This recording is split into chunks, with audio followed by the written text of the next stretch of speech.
thought these usually make noise. That's okay. Happy New Year! I'll make some noise. Welcome to 2019, teacher friends. My name is Monica Genta, and I am so amped that you are here for this episode of the Teacher Vlog. Today, I have invited my friend Debbie Silver to the episode, and she is a firecracker. You are going to love this episode that is all about the theme feedback. The thoughts and tips that she gives here are outstanding. I think sometimes as teachers, we are giving lots and lots of feedback, but the big question is it meaningful? You are gonna wanna check out this episode with Debbie Silver and stick around at the end because I am confident you are gonna want more goodness from Debbie, and I wanna share with you some links on how you can get that. But for right now, let's check out this episode on effective feedback. Oh my gosh, teacher friends, this is going to be an episode that you're gonna laugh, you're gonna love it. This is my friend, Debbie Silver. You probably have heard a reference when we did the episode with Jack Burkmeyer. We actually said that amongst some of us who work and speak together quite a bit, that our number one goal is to try to not get Debbie Silver to cry. So Debbie, please don't cry on this episode. I'm feeling a tear. Oh man, it's happening. I'm so very honored early. to be here. I'm so Oh God, it's getting emotional. This is what the teacher vlog does to people. It just gets us really emotional because we love to come together and talk about hot topics in education. And I know that you are an expert today, coming with 2 tips on how to make sure that we're giving really effective feedback in schools. So I know your first tip is about really what the purpose is. So tell us a little bit more about that. Well, this has been a learning experience for me, but what I finally decided is that the purpose of feedback is to help a kid actually get better and not to pump them up, not to fawn all over them, not to judge, not to rationalize, not to excuse. And, in the beginning, because I am kind of effusive, and I taught kids in poverty, so I was always pumping them up, like, oh, that's so awesome. That is so great. You're going to be on American Idol. You're going to be fantastic. And I thought that was helping. Mm-hmm. But what I've come to find out, that is so nonspecific, and it doesn't give them any information. And it either leads to a sense of entitlement, or they start feeling like they're helpless, like I'm not as good as she thinks. So like a kid comes to the edge of the pool and jumps off, and my first reaction is, wow, that was fantastic. You're going to be Michael Phelps. You were so amazing. And what I didn't realize was that gives the kid no impetus to grow. Mm-hmm. It's like, okay, I love the applause. I love all the adoration. So when the kid's 35 and standing on the edge of the pool going, hey, y'all, watch this, it's not that cool anymore. Right, yeah. So what I figured out is that the purpose of feedback actually is to take myself out of the loop. Mm-hmm. And so I'm of the generation where everything was awesome. Everything was, this is awesome, that's awesome. First, that's non-descriptive. Mm-hmm. But also what we're generally saying is, I approve. So at the very least, what we can say is, that was a terrific way that you explain what you're talking about. Yeah. Or I see that you're working really hard at this.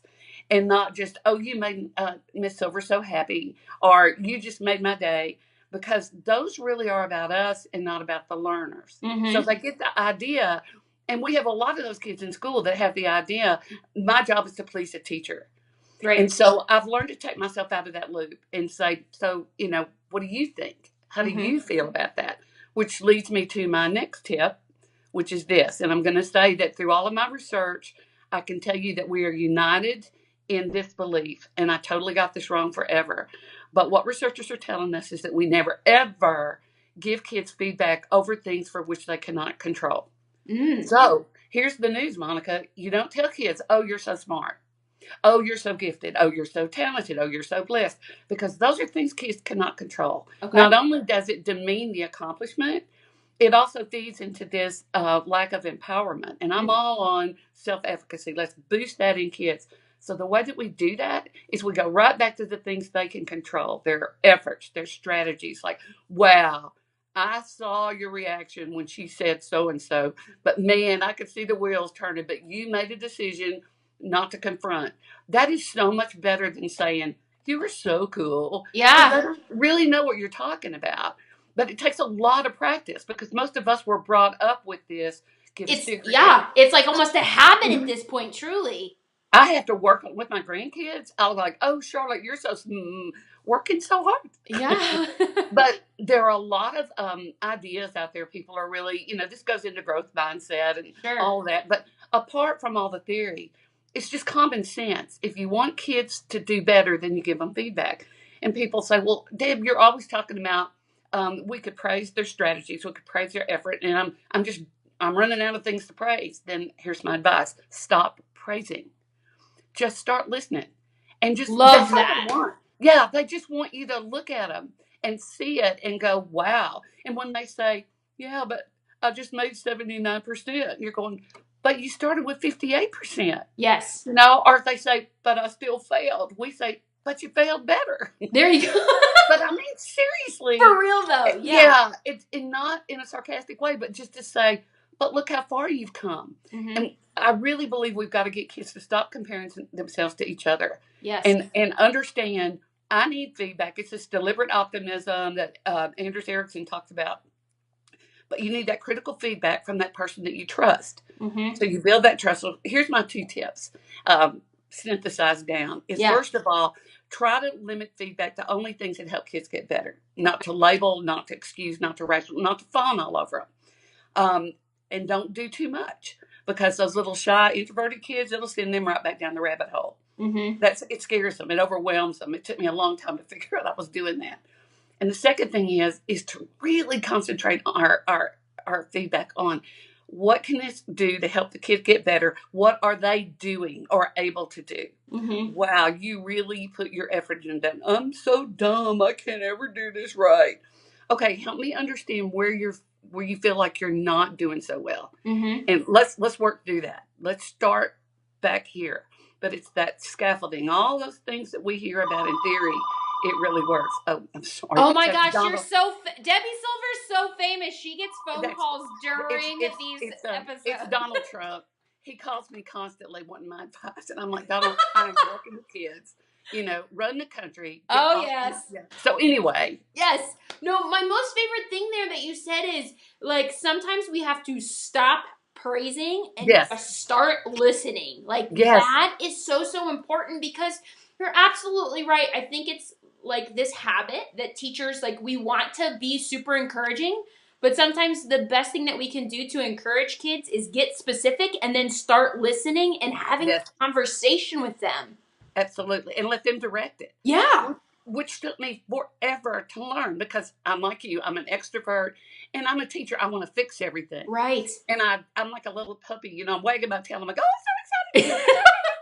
But, where do they go from there? Right. And then here's the idea is that, oh, that's my job, is to make her happy, to get her little tail to wag, instead of, how did you feel about that? That must be really incredible to know that you just improved by 20%. Yes. Man, so tell me how you did that.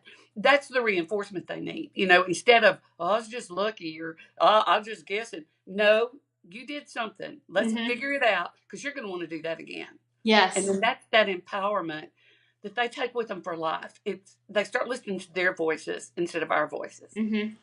I like that, for life too, because to bring it full circle, at the beginning of this talk, you talked about how sometimes we get these kids who are standing at the edge of the pool, and they're adults, and they're like they need that. They need that. Where's my trophy? Yes, everybody gets a trophy. Yeah, where's my trophy? Where's my praise? Mm-hmm. Somebody look at me. Right. And that's okay. I mean, I'm totally that way. I wouldn't be on your vlog right now. But it's also about helping kids figure out, internalize that process. Yeah. That there are things I can control. There are things I cannot control. Yes. And as their adult advocates, that's the greatest gift we can give them, is to go, okay, that's horrible. That's terrible. Your poverty, your trauma, that just sucks. Yeah. But what can you do? Mm-hmm. And let me help you. Let's talk about that. What are the things you can control about that? Yeah. And let's focus on that. Love it. Yes. guys, if you want to give effective feedback on this vlog, you can comment below. I'm sure Yes. Debbie, I'm sure would want to read that, right? I would love to. Yeah. But please don't make her cry. Just don't make her cry. I don't cry. Jack and Monica totally made that up. No.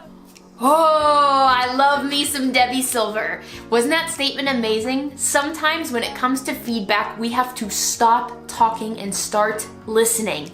Yeah, like fist pound, Debbie, that's what's up. I love that.